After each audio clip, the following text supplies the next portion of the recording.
Bueno, ustedes saben que estamos en la serie que se llama como Hasta lo último de la tierra. Y estamos en el libro de Hechos. Hechos. Y hoy llegamos al capítulo 8 de Hechos. Así es que le voy a pedir que abra su Biblia, encienda su Biblia o ponga cuidado en la pantalla y lea conmigo. Vamos a leer, la lectura es un poco larguita la verdad, pero esta es la santa palabra del Señor y deberíamos leerla con mucha atención y tratando de descubrir algunas cosas aquí. A mí me pareció interesante este capítulo porque hay el relato de un engaño, de una conversión engañosa. ¿Y ustedes los han engañado alguna vez? ¿Se han sentido tumbados? A todos nos han tumbado alguna vez. Ahí sea con unos tenis que nos dijeron que eran originales y nada. Ustedes ya fueron al circo. Yo fui al circo y me sentí un poquito engañado en una de las obras. Yo fui pues con mi familia al circo que está estos días en la ciudad. Hace muchísimo no iba al circo. Entonces fui con mi familia porque a mi esposa le regalaron unas boleticas. Eh, entonces llegó, me asombró la coordinación y la confianza de toda esa gente, como 40 personas, pero qué gente para trabajar en equipo y coordinar bien todo.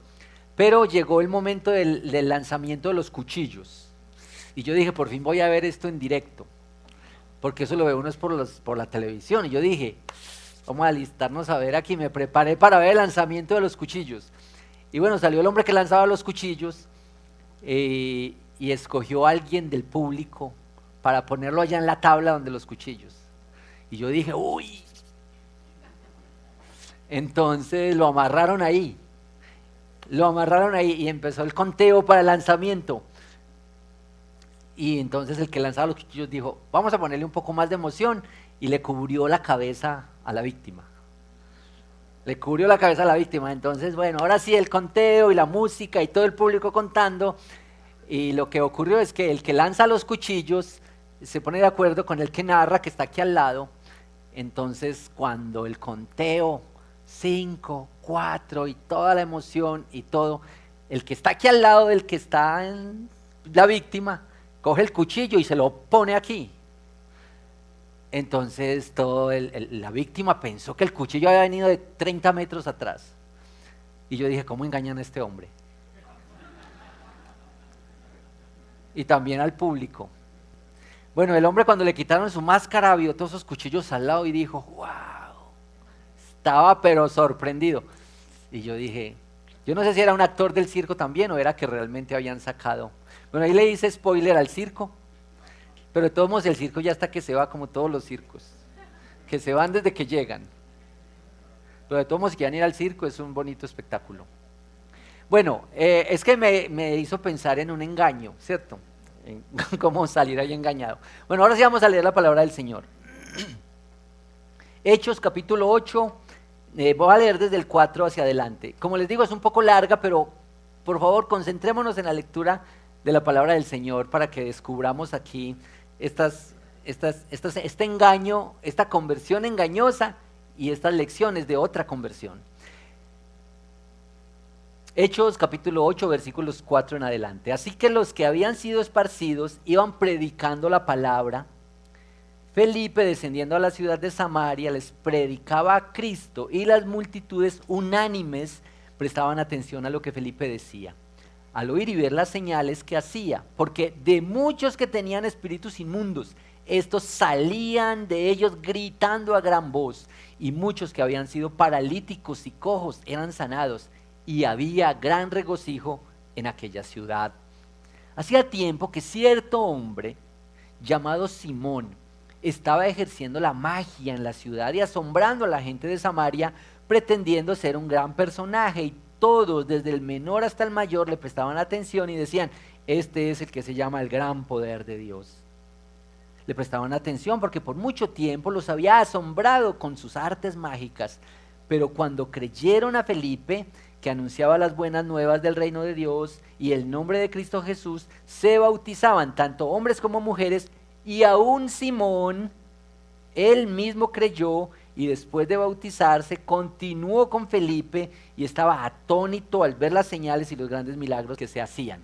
Miren pues, Cuando los apóstoles que estaban en Jerusalén oyeron que Samaria había recibido la palabra de Dios, les enviaron a Pedro y a Juan, quienes descendieron y oraron por ellos para que recibieran el Espíritu Santo, porque todavía no había descendido el Espíritu Santo sobre ninguno de ellos, solo habían sido bautizados en el nombre del Señor Jesús. Entonces Pedro y Juan les imponían las manos y recibían el Espíritu Santo.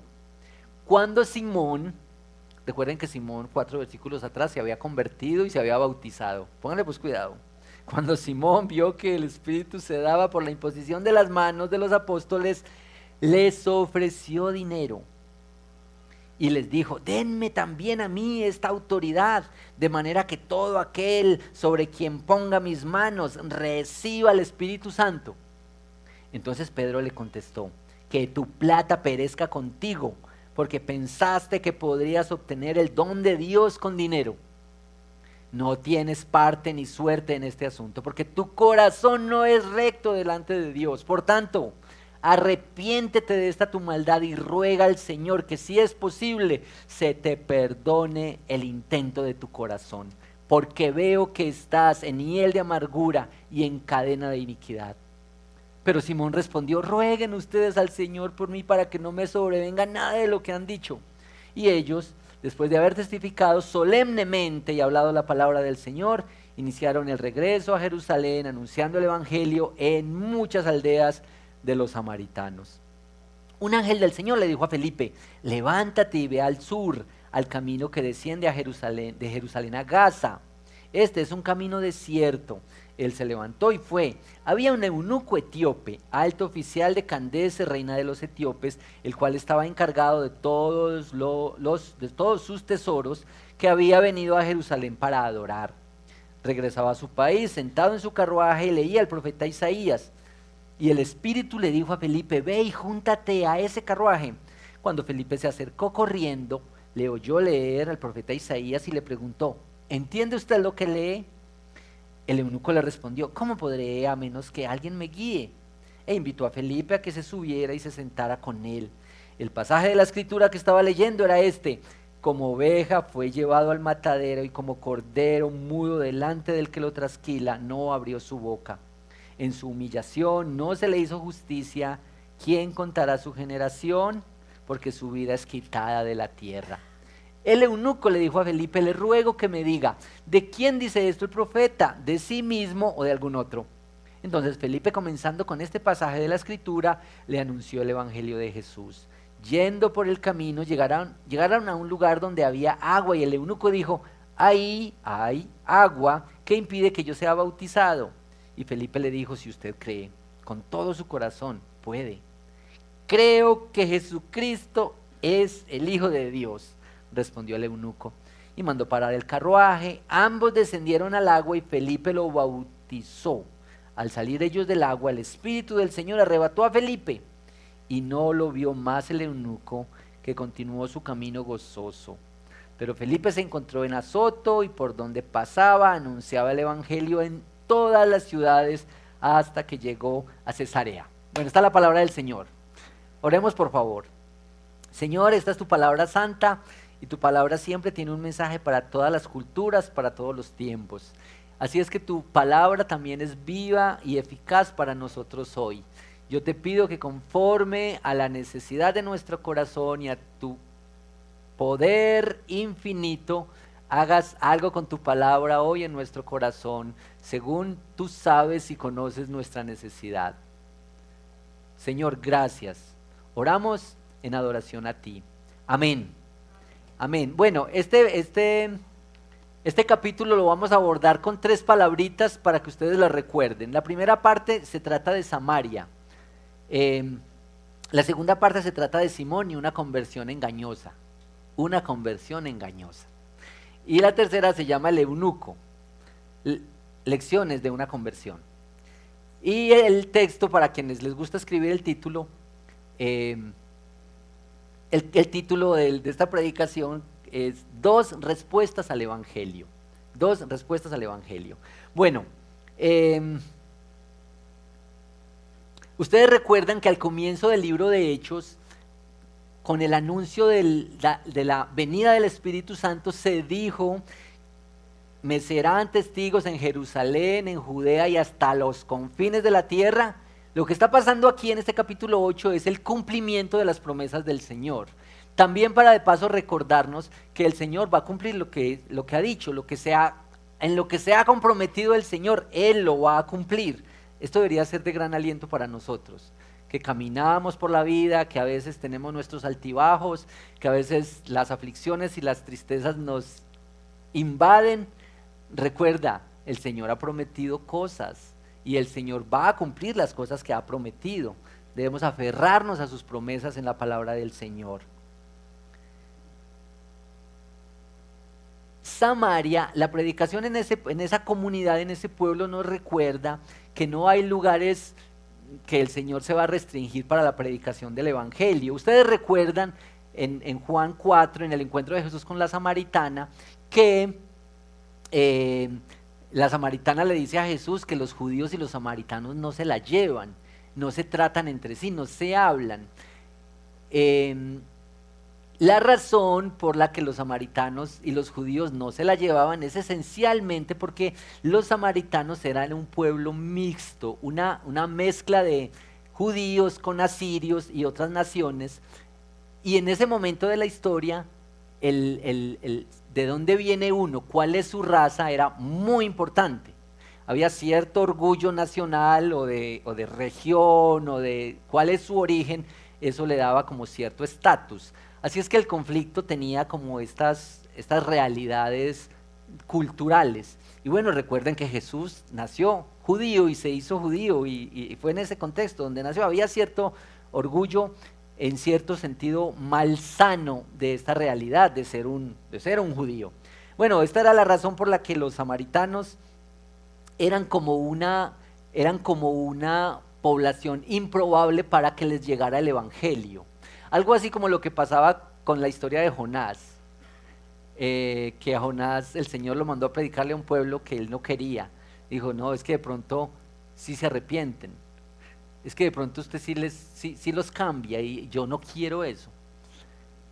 Y yo me puse a pensar cómo será cuando nuestros enemigos o las personas que nos caen mal se arrepienten. Un vecino suyo que le ha hecho mal toda la vida y de pronto lo encuentra aquí en la iglesia. Ay, ay, ay, se sienta al lado suyo a adorar al Señor con usted. La predicación en Samaria nos recuerda, no hay lugar vedado para el Evangelio y para la obra del Señor. Uno a veces piensa en gente que le ha robado y le ha hecho daño a nuestro país por años, los ladrones de cuello blanco, y uno dice, ¿qué tal encontrárselos y ver que son nuestros hermanos en Cristo? No importa la raza, la condición, el color, los lugares, no importa donde sea, el Evangelio se va a anunciar, se está anunciando. Esto es lo que nos recuerda Samaria. Así es que preparémonos para vivir la fe y el Evangelio con todos, en cualquier realidad, en cualquier situación. Esto es el Evangelio que se está anunciando y que se está predicando. Otra cosa de esta de predicación en Samaria, que también tiene que ver con nosotros, es que Hechos 8:8, esto es fácil de recordar, Hechos 8:8, un efecto de la predicación, del Evangelio, que también lo pone a pensar a uno sobre este efecto del Evangelio, que en esa ciudad de Samaria, con todos los conflictos que había, el Evangelio de milagros, de autoridad, de todo esto, dice el escritor, había gran regocijo en aquella ciudad. Y uno tiene que pensar cómo es que el Evangelio trae regocijo. En algunas versiones dice gozo, que me gusta más. En algunas versiones dice alegría, que me gusta menos. Gozo es una palabra que abarca muchísimo más porque el gozo no es una cosa circunstancial, sino que es una cosa que está adentro de ti. Es decir, uno puede tener gozo aún en la peor situación de la vida. Pero esto es lo que produce el Señor como un fruto del Espíritu Santo. Y los cristianos deberíamos expresar gozo como una evidencia de la obra del Espíritu Santo en nosotros. Así es que, pues tenemos que combatir la amargura y las caras largas. No quiere decir que no tenemos aflicciones o situaciones difíciles, pero el gozo es un fruto del Espíritu en los creyentes, esencialmente. Bueno, en Hechos se menciona que hubo muchísimas conversiones, que 3.000 en una predicación de Pedro, que otros 2.000 por allá, pero el escritor de Hechos se detiene en algunas conversiones. Se detiene mucho en la conversión de Pablo, de Saulo, ¿cierto? Y nos cuenta qué pasó con Saulo. También menciona un poco la conversión de Cornelio, que ya el pastor nos mencionó lo importante que era Cornelio, ¿cierto? En este capítulo habla de 2 conversiones, de las miles de conversiones que había en ese momento de la iglesia. El escritor escoge estas conversiones para contarnos algo. Y hay que ponerle cuidado a estos relatos de estas conversiones porque quizá quiere comunicarnos algo más grande de lo que se ve a simple vista. Estas dos conversiones. Bueno, pues son como leímos la conversión desde el versículo 8 o 9, la conversión de Simón. Simón el hechicero, el mago en algunas versiones. Y luego, desde el 26, la conversión de un eunuco etíope. Por cierto, ni se dice el nombre. Solo se describe su condición. Casi que es una descripción de su condición física. Porque, digamos, tiene que ver con esta realidad. El ser un eunuco es una condición física. Estas 2 conversiones que nos señala el autor de Hechos, Lucas, escribiéndole a Teófilo, y por extensión a nosotros, estas 2 conversiones tal vez quieren enseñarnos algo sobre lo que es la conversión. Miren por favor en contraste estas 2 conversiones. Simón el hechicero se presentaba como un gran personaje,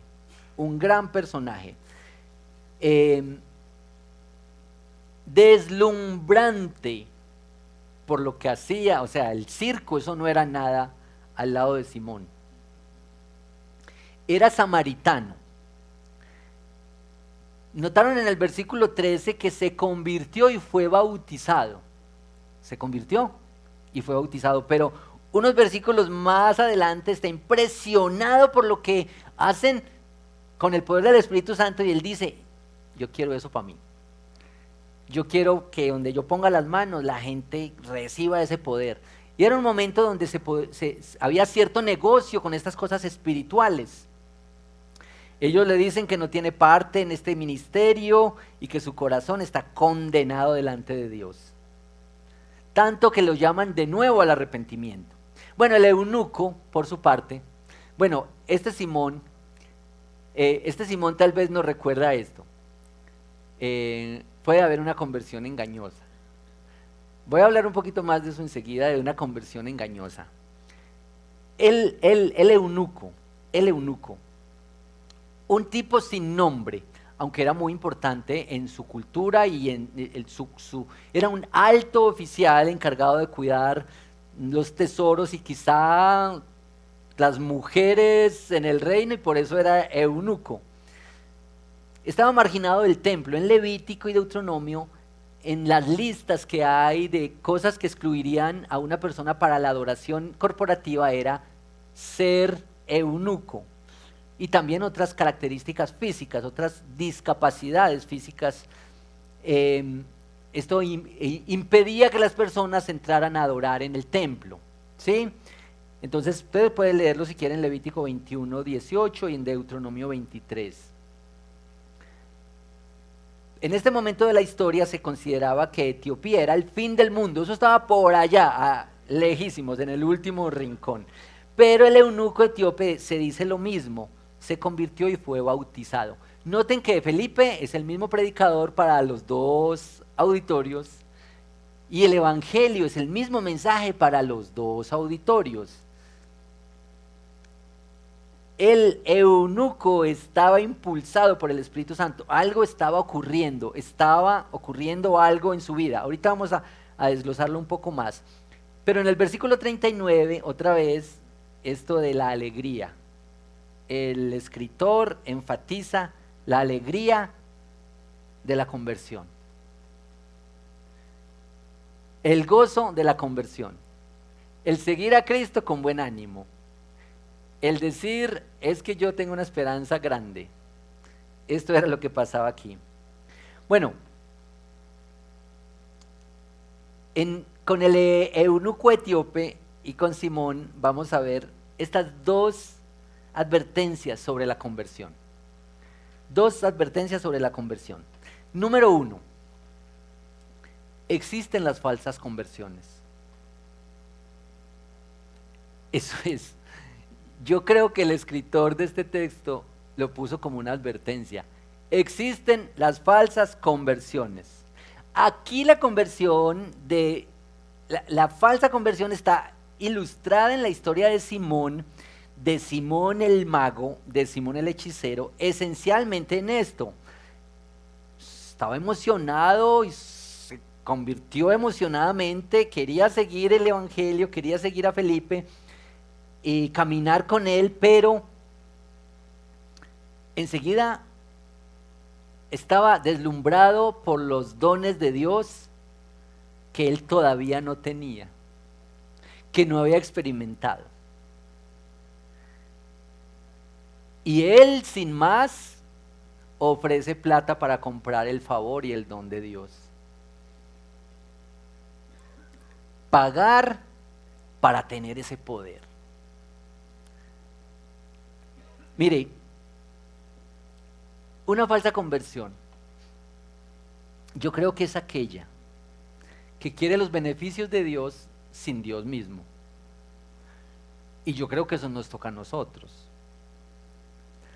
Beneficios de Dios, dones de Dios, dádivas de Dios, sin tener a Dios mismo. Yo creo que una expresión, yo creo que dramática de nosotros, es como la manera en que corremos el riesgo de usar la iglesia. Usar la iglesia para el beneficio personal, como tener una apariencia de piedad. Bueno, Jesús denunció a los religiosos, les dijo que son lobos vestidos de ovejas, que son sepulcros blanqueados. Hay una historia lo más interesante detrás de los sepulcros blanqueados. Es posible mostrar una conversión engañosa. Puede pasar, puede suceder. Ahora, no vayas a empezar a desconfiar de tu hermano del lado. Es decir, habrá tenido una conversación verdadera o engañosa. Yo creo que lo mejor es desconfiar de uno mismo, de su propia conversión. ¿Qué ha pasado conmigo? ¿Qué ha pasado conmigo? O sea, si vas a desconfiar de alguien, que sea de ti. Quiero decir que esto de una conversión engañosa no debe reñir con la doctrina de la seguridad de la salvación o de la elección incondicional que el Señor hace a sus hijos. Pero al lado de la elección incondicional, como lo señala en Efesios 2, que el Señor nos escogió, nos amó, está la doctrina de la perseverancia, que aquellos a quienes el Señor ha salvado y ha traído, estos perseveran y el Señor los preserva. Las dos van juntas, la elección y la perseverancia. Pero quiero volver sobre esto de una conversión engañosa. A veces no es que sea premeditado, a veces no es que la persona se siente a planear esto, a veces arranca con una genuina conversión, pero a veces en el camino la persona dice: yo me voy a hacer un cristiano hasta que me sienta mejor, hasta que Dios me haga un favor, hasta que me haga el milagro que estoy pidiendo, hasta que consiga una novia, o una esposa, o un esposo, o un novio. Voy a hacerme cristiano y voy a ir a la iglesia hasta que me pase este sufrimiento. O voy a hacerme cristiano hasta que se empiecen a meter mucho conmigo en mi vida privada. No, hasta ahí ya no me interesa. Hay muchas expresiones muy duras de esto. como alguien que dice, yo creía en el Señor, yo crecí en la iglesia, yo amé al Señor, pero es que mi papá de 40 añitos se murió de un cáncer y yo no quiero este Dios. ¿Cómo este Dios no pudo salvar a mi papá? Esto es muy dramático, pero no es esta una expresión de yo amo a Dios solo si Él hace, solo si Él se manifiesta en este milagro, que es un milagro legítimo y una oración legítima y un anhelo legítimo. Pero la fe verdadera no descansa en que Dios conteste tus oraciones y tus peticiones afirmativamente. La fe verdadera descansa en la realidad de que Él es el Señor, de que Él gobierna por siempre y para siempre.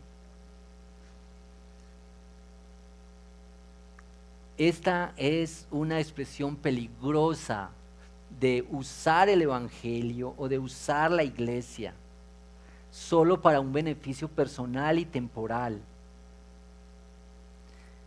Por legítimo y noble que sea el pedido, el anhelo, la oración, si nuestro caminar en la fe está condicionado a la respuesta positiva de Dios y no a tener a Dios mismo, quizá estamos en el borde, en la línea de los que usan a Dios. A veces las personas están en la iglesia hasta que un hermano les pregunta por su vida privada. A veces las personas están en la iglesia hasta que tienen un conflicto, hasta que hablaron mal de ellos, porque esta es la realidad de la vida social de la iglesia. Hay muchos conflictos, hay relaciones difíciles, porque la iglesia está hecha por nosotros, que somos gente difícil, que somos gente más bien maluquita. Pero esta es la realidad de la familia. Es que uno no escogió su familia, la familia le llegó. Tú vas a decir, yo soy un cristiano, ¿hasta cuándo? ¿Hasta qué? ¿Hasta que ocurra qué cosa? ¿Hasta que pase qué? Yo quisiera decirte, hasta que Cristo sea formado. Hasta que el carácter de Cristo sea formado en nosotros. Y que Él sea formado en las buenas y en las malas. Y que Él sea formado en nuestra vida, en las adversidades o en la necesidad o en los momentos más dichosos y más gozosos de nuestra vida. Porque esto no se trata de tener los favores de Dios, sino que se trata de tenerlo a Él como el bien mayor. Se trata de estar puestos en sus manos. De esto se trata caminar en la fe y de esto se trata una conversión. Permítame insistir, por favor, en la necesidad de caminar con otros. Caminar con otros. Uno se pierde una gran parte de lo que es la iglesia cuando se resiste a las relaciones más profundas, cuando se resiste a la interacción. Abrir un poco su corazón, a contarle en un grupito pequeño a otros acerca de sus tentaciones, de sus luchas, de sus pecados, para usar los recursos de la gracia y caminar con otros. Por eso, este caminar en la fe se trata de vivirlo cada día, de vivirlo en la semana, de caminar con otros en un grupito pequeño, en un grupito de interés, en las mujeres con las mujeres, los hombres, los jóvenes, los sordos, hasta los niños y los adolescentes, donde encuentran escenarios que les ayuda a caminar en la fe.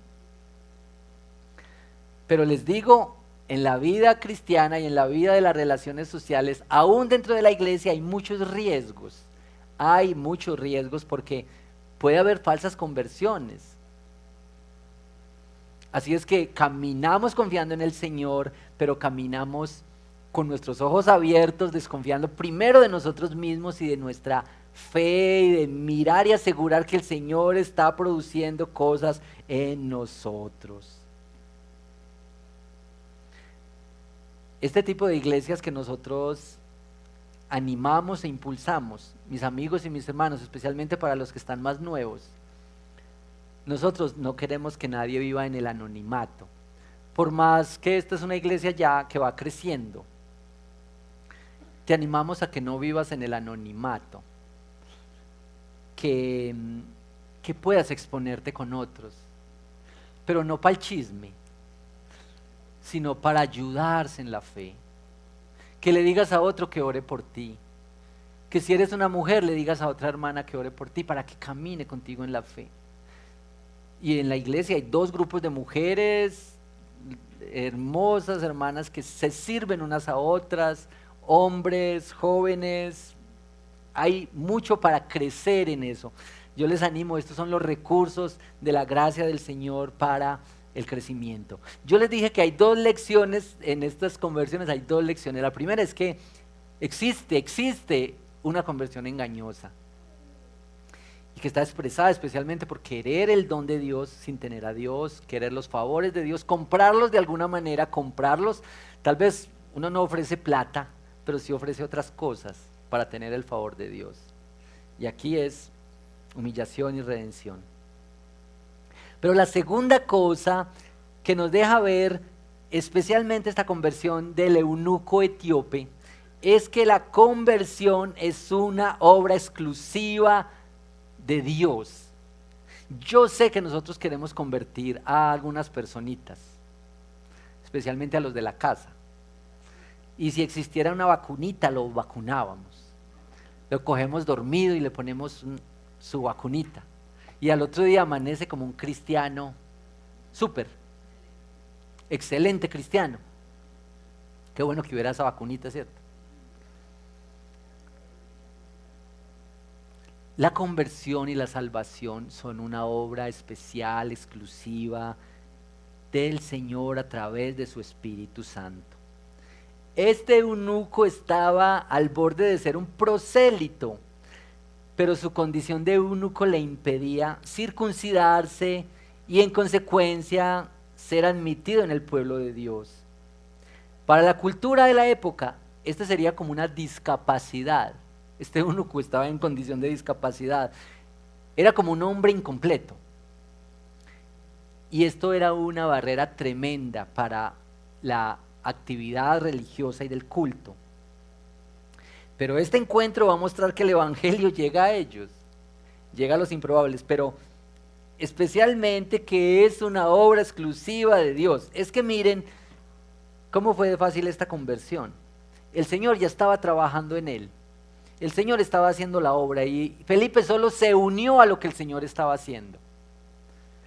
Y yo creo que nosotros cuando anhelamos la conversión nuestra o de otros, deberíamos tener esto en cuenta. Dios ya está trabajando, Dios ya está obrando, Dios ya está haciendo cosas ahí. Yo me hice varias preguntas en este texto, a ver si ustedes me ayudan a responderlas, en esta partecita. ¿Por qué unas personas responden fácilmente al mensaje y otras no? Porque algunos tienen la Biblia, la estudian, profundizan en ella, pero no les alumbra el evangelio. No hay una conciencia del pecado, ni de quién es Dios, nada. Bueno, yo no me puedo responder esto, pero este es el milagro de la salvación. Este es el milagro de la salvación, de la fe y del arrepentimiento. Ha de expresarse en rupturas y en una vida nueva. Debe haber una evidencia de que uno ha sido salvo por la obra del Señor. Esto no se trata de algo liviano. Este eunuco etíope lo expresa así: creo que Jesucristo es el Hijo de Dios. Y después fue a bautizarse como una expresión de su fe. Anunciar externamente lo que había ocurrido. Dios estaba trabajando por medio del Espíritu Santo en este incrédulo. Y Dios está trabajando por medio del Espíritu Santo en incrédulos para la salvación. Noten por favor Felipe es uno que sirve al Señor, escucha su voz y va donde Él va. Este es un discípulo. Este es un verdadero discípulo del Señor que escucha al Señor, que lo envía a hablarle a alguien y va. Yo quisiera preguntarte cómo oras tú por los incrédulos. ¿Cómo oras tú por tu propia incredulidad? Porque la incredulidad es una cosa que nos toca a todos. Yo a veces oro así por mis hijas. Señor, que mis hijas te obedezcan, que te amen, que vayan a la iglesia, que lean la Biblia. El problema con estas oraciones es, pues son oraciones que el Señor escucha, yo creo. Pero es que nuestros hijos pueden ir a la iglesia por la obediencia y por respeto. Pueden leer la Biblia, pueden leer la Biblia y pueden ir a la iglesia. Puede ser por una recompensa o porque nos respetan, y yo creo que hay que seguir animándolas, pero yo les quiero proponer esto para las oraciones a sus familiares y a sus amigos. Oremos como si esos estuvieran muertos y necesitan ser traídos a la vida, incluso nuestros hijos, porque esto no es algo liviano, porque no estamos pidiendo que ellos sean un poquito mejores, que se comporten mejor y que tengan una vida de comportamiento bonito. No pidamos tanto por las cosas externas van a llegar. El problema serio está en el corazón, porque lo que nuestros hijos están creyendo, tus familiares, tus vecinos, ¿dónde han puesto su confianza y su seguridad? ¿Dónde han puesto sus pasiones y sus máximos deseos? Y yo les digo, mis hermanos, nosotros hemos de orar que Dios cambie por dentro, que Dios transforme desde adentro hacia afuera las almas, que podamos estar en arrepentimiento y en fe. Oremos como si estuvieran muertos, y los muertos no pueden reaccionar por sí solos.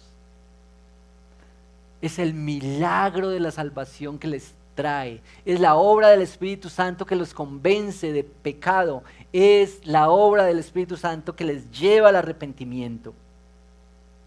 Señor, tráelos a la vida. Señor, produce eso que ellos no pueden producir en sí. Todavía cada uno sigue siendo responsable por su pecado, porque nosotros somos condenados por nuestro pecado y salvos por la gracia del Señor. Esta es la realidad del Evangelio. No pidamos tanto por cosas externas, porque esas ellas van surgiendo como una respuesta a la obra más profunda del corazón. El problema interno es un problema serio. Miren, Dios no trabaja en el negocio de las reparaciones. Dios trabaja en el negocio de las demoliciones y de las nuevas obras. Así es que Dios no quiere poner cositas, parchecitos en nuestra vida. Mis hermanos, el Evangelio no es algo que se le va agregando a la vida. Es que tú y yo decidimos que estamos en las manos del Señor, que Él gobierna todo, que Él es el Dios de nuestra vida. Así como dice la primera pregunta del catecismo, que en la vida y en la muerte le pertenecemos al Señor. Y con una confianza así, imagínate enfrentar la vida. Imagínate enfrentar las decisiones de tu vida. Las decisiones más importantes de tu carrera, de tu futuro, de tus hijos, de tu noviazgo, de tu matrimonio. Que yo estoy en las manos del Señor, que le obedezco a Él, que confío en Él, que espero en Él.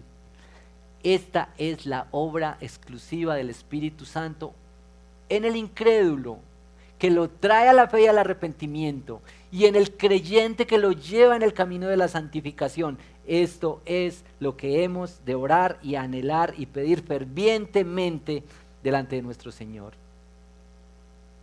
Finalmente, deja de condicionar tu fe a la respuesta favorable de Dios para ti. Confía, cree, camina, abandónate en sus brazos, que estarás en el lugar más seguro. Última cosita, en este texto hay una cosa extraordinaria del ministerio del 1 a 1, ministerio del 1 a 1. ¿No lo ven ahí? El Señor le habla a uno y va y le habla a otro. Sencillo. Felipe, se imaginan a Felipe diciendo, Señor, yo nací para las multitudes. Yo nací fue para predicar en los estadios. Nada, va y predica. Y tú has pensado cómo el Señor te puede usar para uno, para anunciarle a otro, para caminar con otro. El Señor ha elegido que a veces usa estos recursos y estas estrategias. Y esto del uno a uno tiene varias facetas. Yo pienso en una mamá que el Señor llama a hacer un servicio a su hijo, a sus 2 hijos.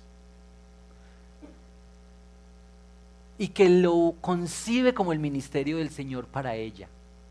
No le impide que haga otras cosas, pero que su prioridad es este ministerio para la gloria del Señor. Yo me imagino un esposo que tiene una esposa difícil, que casi no hay, pero mira a este esposo, que el Señor lo llama a que ame a esta esposa difícil, porque esta esposa es difícil, pero ella quiere estar con él, pero ella dice que lo ama. Pero este esposo casi no tiene retribución de ella. Y el Señor le dice, tú tienes que amarla como Cristo amó a la iglesia. ¿No les parece una expresión bonita del servicio uno a uno? Este es el ministerio del Señor. Pero bueno, hay otras facetas del ministerio uno a uno, en la iglesia, en la consejería, en el que es el amigo, el que camina con otro. No menosprecies si el Señor te ha llamado a caminar con otro, a testificarle a un jefe, a un compañero, a enseñarle la palabra, a dedicarle unos minutos y abrir con él la Biblia y compartir el evangelio con él. Nunca menosprecies esto como un recurso del Señor para la salvación de otros. El Señor usa lo que Él quiera. A veces las multitudes, y Pedro predica y se convierte en 3000, pero a veces te usa a ti para una personita. Esos son los recursos del Señor y es la obra del Señor. Lo que produjo el evangelio en Samaria y en el eunuco fue gozo. Gozo como un fruto del Espíritu Santo. ¿Cómo está tu gozo? ¿Tú te consideras un cristiano amargado o gozoso? No me conteste, contésteselo usted. Yo quiero pedir para que el Señor aumente tu gozo mientras caminas en la fe. Esa es mi oración. Que el Señor aumente tu gozo mientras caminas con Él. Y no importa lo que estás viviendo, el Señor sabe que tú estás viviendo tiempos difíciles y necesidades y aflicciones y enfermedad, algunos de ustedes o sus familias. Pero el gozo de Cristo es una cosa extraordinaria que solo experimentan los hijos del Señor.